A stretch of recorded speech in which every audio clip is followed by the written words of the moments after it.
जो अखिल भारतीय नव समाज के राष्ट्रीय सचिव हैं। अब आपके सामने दो शब्द मैं निवेदन करूंगा। साहब गुरुजी से निवेदन।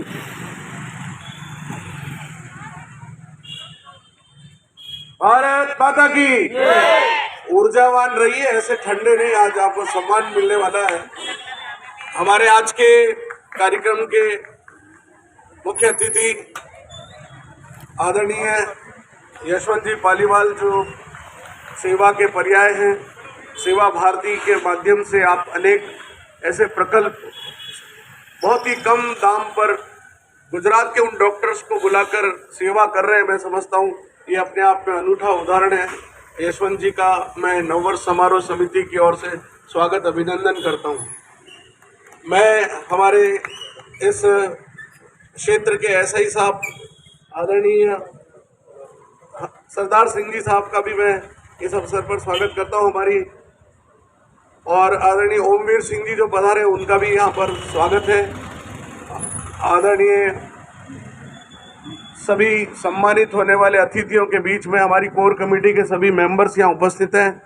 भाई कमलेंद्र जी इधर हैं, भूपेंद्र जी हैं, भाई मनीष है, प्रशांत है, शशांक जी हैं, निश्चय जी हैं, प्रतीक जी। और आज के कार्यक्रम के दोनों संयोजक बड़े सॉलिड, जिनकी इच्छा शक्ति बहुत तगड़ी और विपरीत परिस्थिति में भी सारी कुर्सियां भर दी इन्होंने। तो ऐसे भाई हमारे शिव सिंह जी सोलंकी और आदरणीय कालू भाई, हम तो किशन जी वाधवानी नहीं कहेंगे, कालू भाई बोलेंगे। इन दोनों के लिए एक बार ताली बजाएं, क्योंकि ये एक कार्यक्रम को करने में जिस प्रकार चुनौतियों का सामना करना पड़ता है। मैं आप सब लोगों से, वैसे तो मैं आज ये पूरी, मेरी कभी कागज पढ़ने की आदत नहीं और अब आज भी नहीं पढ़ूंगा। मैं आपसे एक बात करना चाहता हूँ कि ये कार्यक्रम क्यों रखा। आज हमारे पीछे भाई राकेश जी, मैं चाहूंगा एक बार खड़े हो। राकेश जी और सुनील जी, ये दोनों बड़े कर्मठ कार्यकर्ता नववर्ष से हमारे जुड़े, इनके लिए तालियां। क्योंकि इस बार ये हमारे पुरुष संध्या और फतसागर दोनों कार्यक्रमों में आतिशबाजी की स्पॉन्सरशिप इनकी तरफ से है। ये किंग सेना के सॉलिड कार्यकर्ता है, इनका भी स्वागत और अभिनंदन। इनका भी यहाँ अभी हम सम्मान करेंगे। मैं एक बात आपसे कहना चाहता हूँ कि ये कार्यक्रम क्यों किया, उसके पीछे दृष्टिकोण ये कि हम अपनी विरासत से, आदरणीय यशवंत जी, हम अपनी विरासत से दूर होते जा रहे हैं। हम अपने, कल भी मैंने एक बात कही थी कि क्या हम तिलक लगाने में शर्म की अनुभूति क्यों करते हैं। तिलक लगाते ही अगर कोई बाजार में निकलता है तो उससे पूछता आज घर गई, प्रोग्राम हो गई। तो मतलब तिलक क्या केवल प्रोग्राम पे ही लगाते, और उसके लगाते ही तुरंत बाद जो लगाने आता वो ऐसा लगाता है जैसे, और मेरे छोटा ही लगाना, गोमत करना, फिर तुरंत रुमाल निकाल के मिटा देता है। ये एक बड़ी मुझे विचित्र बात लगती है कि क्या हम अपने धर्म के प्रति जागरूक होने में हमको इतनी शर्म क्यों है। अगर मैं धोती और कुर्ता पहन सकता हूँ और मुझे वो अच्छा लगता है, वो मेरी पारंपरिक वेशभूषा है, तो क्यों नहीं उसको पहना जाए। धोती पहनने वाला दकियानूसी नहीं होता। अब विचारधारा बदल गई है। अब देश की संसद में पहुंचने वाले भी धोती कुर्ते वाले लोग ही हैं। माननीय अटल बिहारी वाजपेयी जीवन भर धोती कुर्ता पहनते थे, वो भारत रत्न है। विरासत के इस क्रम में मैं एक बात आपको, ये मैं आज चाहता था कि उनके परिवार के लोग यहाँ पर आते, लेकिन मेरा कनेक्शन नहीं हो पाया, मुझे नंबर प्राप्त नहीं हो पाए। इस पूरे उदयपुर में 1769 में जब सिंधिया ने आक्रमण किया था, तब आक्रमण के समय हमारे यहाँ का जो एक, हमारे यहाँ के जो प्रधानमंत्री थे, उस समय के प्रधानमंत्री को आगरचंद मेहता जो थे, उस समय उनसे स्थिति नहीं संभली। राव रतन सिंह और उसके बाद हमीर सिंह की जो स्थिति बनी, उससे अराजकता फैली और चारों तरफ ऐसी स्थिति बनी कि अब होगा क्या मेवाड़ का। मेवाड़ की स्थिति, सिंधियाज ने 6 महीने तक हम पर आक्रमण किया। उज्जैन की शिप्रा नदी के किनारे वहां जाकर डेरा डाल के कि उन सिंधिया को यहाँ रोका जाए, बहुत कोशिश की गई, लेकिन स्थिति नहीं संभली। तब वापस अमरचंद बड़वा, जो सनाट्य ब्राह्मण थे, अमरचंद बड़वा को वापस प्रधानमंत्री बनाया गया। और उन्होंने, अमरचंद बड़वा ने सबसे पहले एक काम किया कि 9 किलोमीटर लंबी इस शहर कोट को बनाकर इस शहर को सुरक्षित कर दिया और उन्होंने 9 दरवाजे बनाए। आज ये 9 दरवाजे और 9 किलोमीटर की जो शहर कोट बनी वो अमरचंद बड़वा की देन है। वास्तव में वो आदमी पूजनीय है, प्रशंसनीय है, उसको हमको हमेशा स्मरण में लाना चाहिए। ये दरवाजा जो है किशन पोल, इसका नाम था कृष्ण पोल, ये कालांतर में किशन पोल हो गया, लेकिन इतिहास गवाह है कि ये दरवाजा नहीं है। अगर आप वहां जाकर देखें तो वास्तव में ये एक किला है। इस किले पर उस समय जो 2 तोप थी, मैं आपके यहाँ जानकारी बताना चाहता हूँ कि ये जो 2 तोपें थी, एक जो सूरजपोल के पास थी उसका नाम था जय अम्बा, और एक और तोप लगाई गई थी वो थी मस्त बाण। ये 2 तोपें वहां लगाई गई थी और ये जो ऊपर की तरफ जो तोप है उसका नाम है जगत शोभा। उस तोप का नाम है जगत शोभा। ये जगत शोभा और एक और दुश्मन भंजक जो हमारे घर के सामने है उसका नाम है दुश्मन भंजक तोप। जगत शोभा और दुश्मन भंजक तोपों की गोले की उस समय 1769 की बात बता रहा हूँ कि यहाँ से जो गोला छोड़ा जाता था वो देवारी में जाकर गिरता था। आप अंदाज लगाइए कि उसकी पावर कितनी थी। तो उस दुश्मन भंजक तोप और जगत शोभा 2 तोपों ने इस मेवाड़ को सुरक्षित रखा और 6 महीने तक सिंधिया को इस मेवाड़ में नहीं, कुछ सिंधिया घुटने टेकने पर मजबूर किया। वो ऐतिहासिक विरासत के बारे में आज हम कोई नहीं जानते, न नगर निगम ने उसके लिए कुछ लिखा है। मैं नगर निगम से भी मांग करता हूं कि इन सभी दरवाजों के इतिहास को लिखा जाना चाहिए ताकि कोई व्यक्ति जाए और उस इतिहास को पढ़कर हमें गौरवान्वित महसूस करे कि हमारे इस मेवाड़ के इतिहास में इन बुर्ज का, इन किलों का, इन दरवाजों का क्या महत्व है। आज हमारी विरासत जिस ढंग से हमारे लोग, आज मैं सवेरे आकाशवाणी में भी चर्चा करके आया, विरासत केवल भवन नहीं है, विरासत केवल जो कुछ बड़े बड़े इतिहास के भवन बने हुए वही विरासत नहीं है। विरासत हमारी सांस्कृतिक विरासत भी है, वो परंपरा भी है। जिस परंपरा में भगवान राम हुए उसी परंपरा में महाराजा विक्रमादित्य हुए। महाराजा विक्रमादित्य पहले चक्रवर्ती सम्राट थे जिन्होंने संपूर्ण पृथ्वी के ऋण को मुक्त किया। और सबसे पहले भगवान राम कहाँ पैदा हुए थे? जिस जगह आज राम मंदिर बन रहा है उस जगह पर राम मंदिर बनाने का काम किसी व्यक्ति ने किया तो वो महाराजा विक्रमादित्य थे। इस इतिहास के इस विरासत को हम नहीं जानते। तो महाराजा विक्रमादित्य एक ऐसे पराक्रमी व्यक्ति जिसने जब राजा भर्तहरि को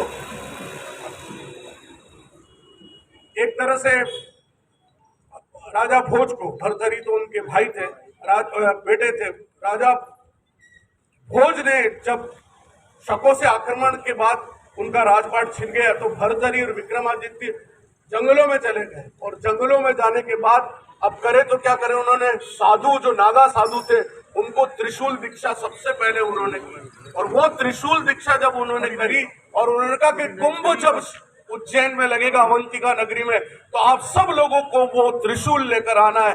50,000 की सेना उस समय इकट्ठी की और वो त्रिशूलधारी नागा साधु इस देश की रक्षा के लिए तैयार हुए थे।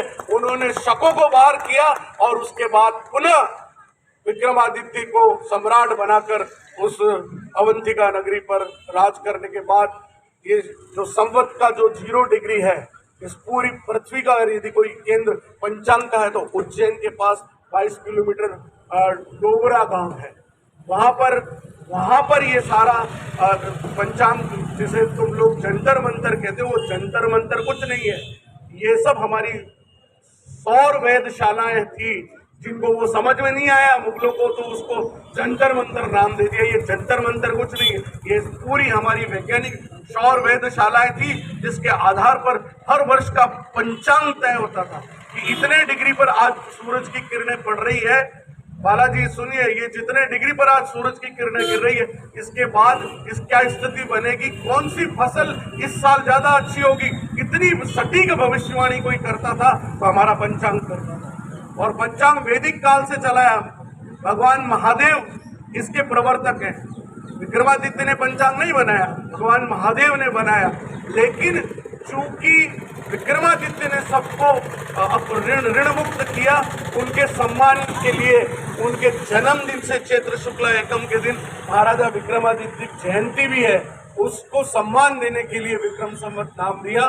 देश की एक कमेटी ने आज़ादी के बाद, दुर्भाग्य से मैं किसी का नाम इस मंच से मैं नहीं ले सकता, लेकिन सबने कोर कमेटी ने तय किया कि इनको विक्रम संवत को राष्ट्रीय संवत घोषित किया जाए, लेकिन विदेशी आक्रांताओं शकों को आधार पर शक संवत को राष्ट्रीय संवत घोषित किया।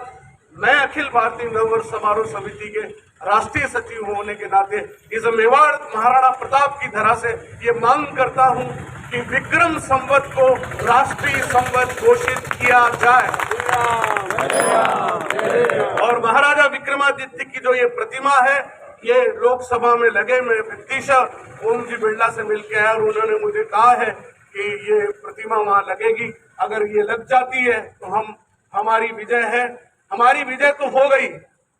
40 साल पहले जब शुरू किया था, लोगों ने अपमान किया था, लोगों ने मजाक बनाई थी, कौन सा नववर्ष मना रहे हो, ये अपनी डफली अपना राग अलग ही अलाप रहे, और उस अपमान को भी हम सहन कर गए। लोगों ने बहुत सारी निंदा करी, उपेक्षाएं की, आज भी कई बार कर देते हैं, लेकिन जो अलग हमने जगाई 40 साल पहले, आज पूरे भारतवर्ष में नहीं पूरे विश्व में नववर्ष आज मनाया जा रहा है, वो देन उदयपुर की है, इस नववर्ष समारोह समिति के आप सब उदयपुर के लोगों की वजह से आज सभी जगह ये स्थापित हुआ है। हम छोटे छोटे कार्यक्रमों के माध्यम से लोगों के बीच में जगह बनाने का काम करते हैं।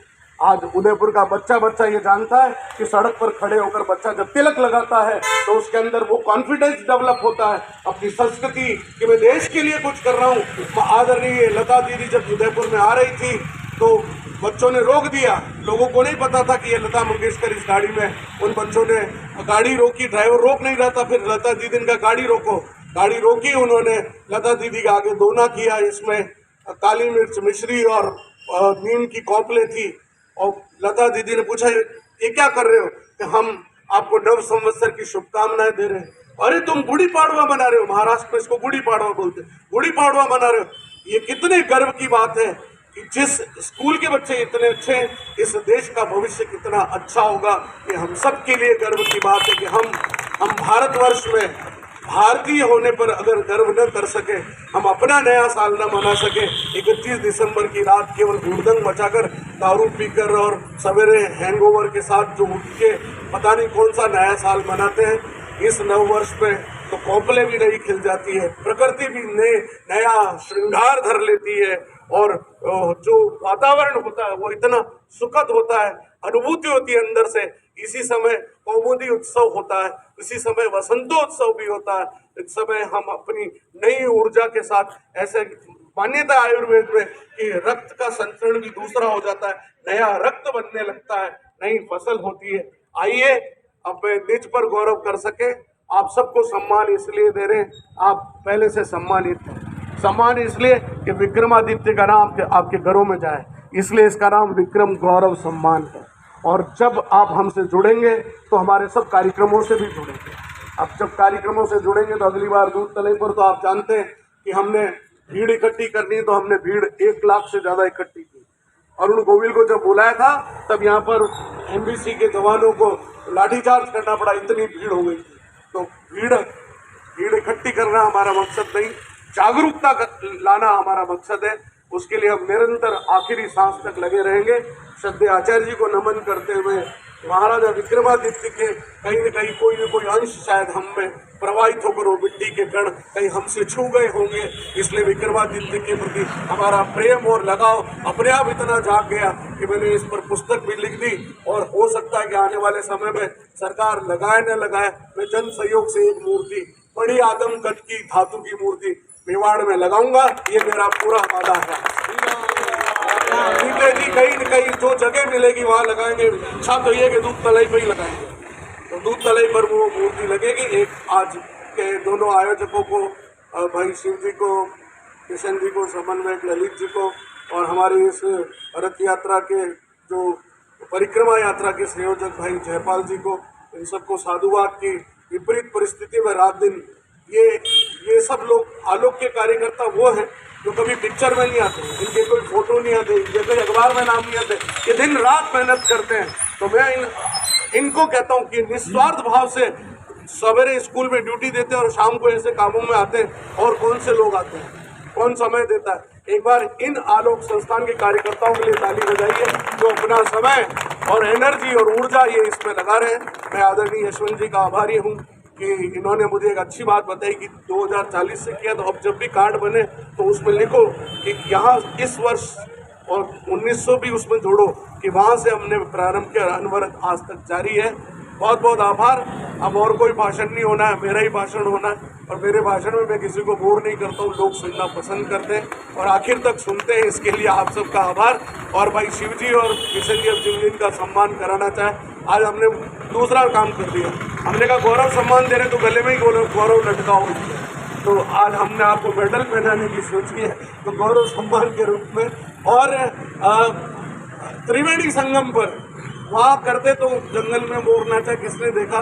शहर के, इन्होंने कहा शहर के बाहर क्यों हो जाएंगे, इधर से तो दुश्मनों को मारने का काम है, तो अपन तो यहाँ करें। इधर से भी समोर की ठंडी हवा आएगी, इधर दूध तले का भी संगम होगा और यहाँ से जिनको आना होगा वो भी आएगा। इस त्रिवेणी संगम पर ब्रह्मा विष्णु महेश तीनों मिल जाएंगे, इसलिए यहीं पर इस आयोजन को करिए। बहुत बहुत धन्यवाद। भाई साहब से एक निवेदन करूंगा, कल मैंने जब आपकी व्याख्यान सुनी थी दरवाज़ों के बारे में, तो मैं चाहता हूं कि यहाँ पे भी काफ़ी नए मेहमान हैं, तो मैं चाहता हूं कि सब हम यहाँ लोकल है, लेकिन हमें भी नहीं पता था कल जो आपने खुद जानकारी दी थी, स्पेशली दिल्ली गेट। तो एक बार आप प्लीज़ रिपीट करें। देखिए, वैसे तो सभी दरवाज़ों के अलग अलग नाम हैं। जो सूरजपोल पूर्व में सबसे पहले किरण गिरती, इसलिए उसका सूरजपोल नाम है। और जो चांदपोल है वो पश्चिम की तरफ है, जहाँ चंद्रमा चूँकि वहाँ उस तरफ से प्रकाशित करता है उस दरवाजे को, इसलिए उसका नाम चांदपोल है। और जो लोग ब्रह्म में लीन हो जाते थे और उस तरफ पाषाण थे, तो उनके लिए वो ब्रह्म पोल था। लेकिन दिल्ली गेट ऐसा था कि इन सब नामों में दिल्ली गेट एक अलग नाम है। और तो महाराणा का ये कहना था कि दिल्ली तो अभी जाऊंगा नहीं, तो दिल्ली मरिया केड़े ही जानो आपने। तो दिल्ली गेट इसलिए नाम रखा कि व्यक्ति मरने के बाद उस गेट में से क्रॉस होता है। आज भी आप जानिए कि अशोकनगर शमशान जिसको जाना होता है वो दिल्ली गेट क्रॉस होके ही वहाँ पर जाता है। इसलिए उस दरवाजे का नाम दिल्ली गेट रखा कि दिल्ली जानो ना मरिया केड़े ही जानो, जीता तो जानो नहीं है। तो इसलिए उस दरवाजे का नाम दिल्ली गेट रखा गया। बाकी एक और पोल है, यहाँ शायद कुछ लोग जानते होंगे, अभी सबसे सुंदर पोल वही है और वो है राम पोल। इन 9 दरवाजों में एक है राम पोल, उसको जाकर देखिए। बहुत ऊपर की तरफ थोड़ा पैदल चलना पड़ेगा, लेकिन बहुत सुंदर बन गई है। वहाँ मैं तो सवेरे साइकिल चलाने जाता हूँ तो कभी कभी साइकिल नीचे पटक के ऊपर जाता हूँ। बहुत सुंदर प्राकृतिक वातावरण बड़ा राम पोल का है, उस पर जाइए। रात को मत जाइएगा क्योंकि वहाँ वो पैंथर वगैरह आते रहते हैं, लेकिन बहुत सुंदर जगह है। शिव जी ने कहा तो मैंने वही झलक भी आपको दे दूँ। आगे श्री राम, जय जय राम, भारत माता की।